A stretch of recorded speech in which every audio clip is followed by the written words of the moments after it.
What's going on, everyone? Welcome back to the channel. It is Brody here. So today I'm going to talk to you about a recent sale that I didn't go through with. I have a Temporal Forces booster box case, which is just behind me. I picked this up back in June 2024, and we're obviously in February 2026, so about 20 months later, not quite 2 years. That box I picked up for $814 Australian. It was on a sale, a special sale that was being run by the account Cardonomics, who has a Facebook account, and they also have an eBay page. They were also running at the time Paradox Rift and Pally Revolved. I think pretty much similar prices, so you could get a whole case for $814, which was pretty discounted at the time. I think they were sort of like $1,000, give or take. And this is before things really started to take off in the hobby. So this was June 2024. And I recently put it up for sale. I just wanted to sell it through Marketplace. I didn't have to post it. It's quite heavy. It's a big product, as you can see from behind me. And I had it listed for 2,300 Australian dollars. And I had a couple of different offers around 2,100. And then someone was interested in paying 2,150. So I basically was like going to go through the sale. I said, yeah, I'm happy to do that. And it was like at the last minute, or the day that the deal was supposed to get done and I was supposed to sell it, that I was like, oh, I don't know if I really want to sell it. And like that was going to be a big profit. I think it was about 160% return on investment, I guess.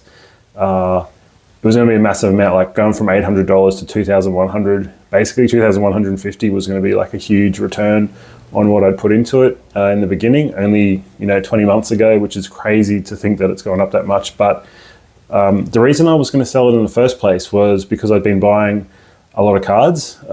If you watch my last video, like I've been pretty busy buying singles and stuff. Like I spent a couple of grand, I guess, across all those cards. I know the Sylveons were just like 1,000 by themselves, but I was pretty keen to like just recoup some of the money I'd been spending.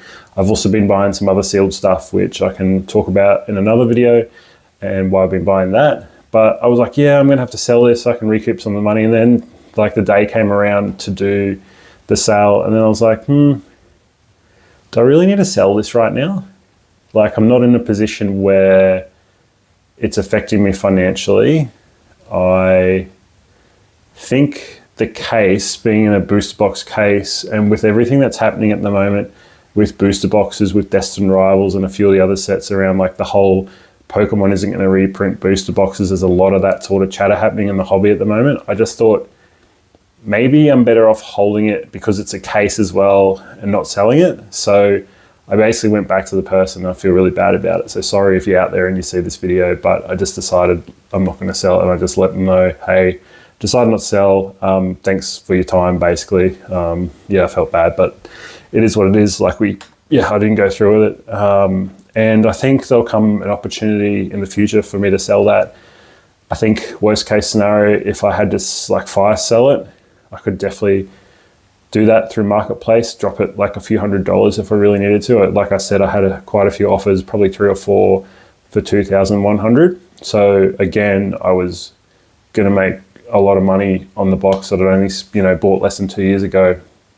But I think it's just like something that, when you're buying and churning through cards and sealed stuff and singles, it's always good to sort of like keep on churning stuff over, so you do have that sort of money coming back in to spend on the next thing. And I think the reason for that is like it just gives you confidence to go buy the next thing and keep churning it, keep churning. I think it was the right decision right now. I think there's things at play in the market that will, like I said earlier, make the booster boxes more valuable, especially in a case. The other thing that I should have mentioned was Temporal Forces is coming to the end of its print, I guess, at the start of next year. I think it's like March. It'll be like, and that's quite a long time away still, but as we sort of get towards that, it's more and more likely that they won't reprint the set. It probably hasn't been one of the most popular sets. I really liked it at the time. And Paldi Revolve, you know, obviously was the one to get, but I got temporal. I had the opportunity to get all three, like I mentioned, the Paradox and the Paldi, but I just went the temporal, however you pronounce it.